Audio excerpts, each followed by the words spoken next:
वंदे मातरम बच्चों, कक्षा 12वीं, विषय हिंदी ऐच्छिक, पुस्तक अंतरा भाग 2, पाठ सुमिरिनी के मन के, भाग 1। लेखक का नाम चंद्रधर शर्मा गुलेरी। प्रिय विद्यार्थियों, आज की कक्षा में हम पंडित चंद्रधर शर्मा गुलेरी जी की जीवनी का अध्ययन करेंगे। आप स्क्रीन पर देख रहे हैं गुलेरी जी के चित्र के साथ उनके जीवन परिचय संबंधी कुछ बिंदु दिए गए हैं। गुलेरी जी का जन्म पुरानी बस्ती जयपुर में सन 1883 में हुआ था। वे बहुत सारी भाषाओं के ज्ञाता थे। संस्कृत, पाली, प्राकृत, अपभ्रंश, ब्रज, अवधी, मराठी, गुजराती, राजस्थानी, पंजाबी, बांग्ला के साथ साथ अंग्रेज़ी, लैटिन और फ्रेंच जैसी भाषाओं का भी उन्हें अच्छा ज्ञान था। उनका संस्कृत भाषा पर अत्यंत अधिकार था। संस्कृत के प्रकांड पंडित थे। प्राचीन इतिहास और पुरातत्व उनके प्रिय विषयों में से एक था। प्रिय विद्यार्थियों, आप उनके भाषा ज्ञान को देखकर ये समझ ही रहे होंगे कि भाषा विज्ञान में उनकी गहरी रुचि थी। 1904 से लेकर 1922 तक उन्होंने अनेक महत्वपूर्ण संस्थानों में अध्यापन कार्य किया। उन्हें उनकी साहित्यिक देन के लिए इतिहास दिवाकर की उपाधि से भी सम्मानित किया गया। पंडित मदन मोहन मालवीय के आग्रह पर 11 फरवरी सन 1922 को इन्हें हिंदू विश्वविद्यालय काशी के प्राच्य विभाग में प्राचार्य पद पर नियुक्त किया गया। सन 1922 में ही उनकी मृत्यु हो गई।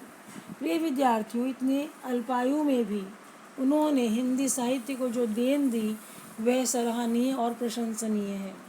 उनका साहित्यिक योगदान के लिए वो आज भी जाने जाते हैं। गुलेरी जी की साहित्यिक सृजनशीलता को हम 4 मुख्य पड़ावों में विभक्त करते हैं।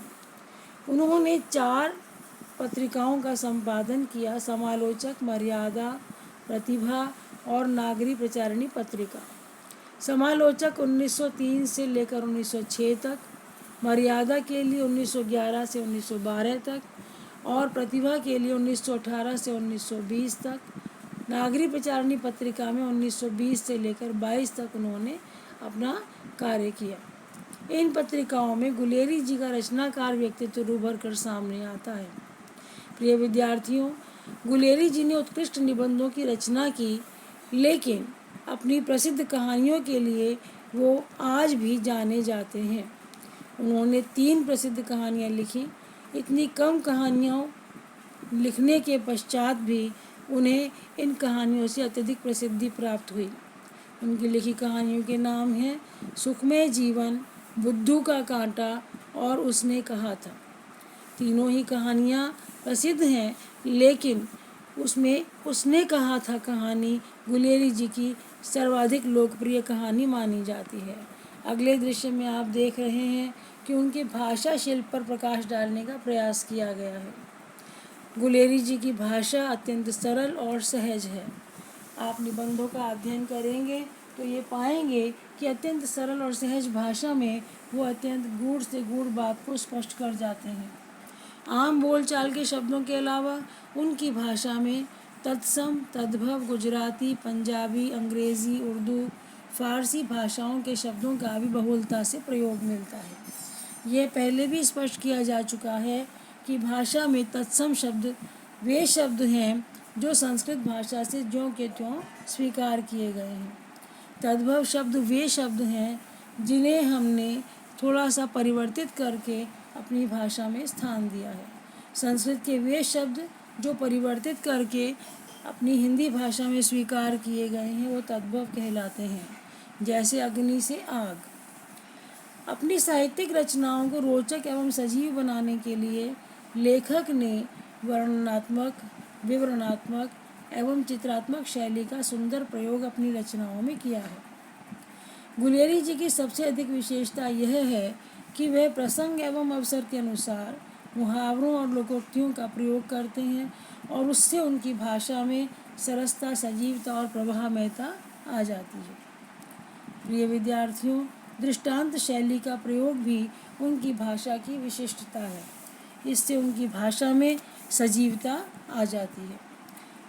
हमने देखा कि गुलेरी जी के जीवन परिचय, साहित्यिक परिचय, भाषा शैली और भाषा शिल्प पर हमने आज की कक्षा में पढ़ा। प्रिय विद्यार्थियों, अगली कक्षा में आपकी पुस्तक में संकलित पाठ सुमिरिनी के मन के प्रारंभ किया जाएगा। सुमिरिनी के मन के पाठ में गुलेरी जी द्वारा रचित 3 लघु निबंधों का संकलन है, जिसमें बालक बच गया, घड़ी के पुर्जे और ढेले चुन लो, ये 3 निबंध संकलित हैं। अगली कक्षा में हम बालक बच गया निबंध पर चर्चा करेंगे। तब तक के लिए आप गुलेरी जी की जीवन परिचय को अपनी पुस्तिका में अवश्य लिखिएगा और सुमिरिनी के मन के पाठ का वाचन अवश्य करें। धन्यवाद।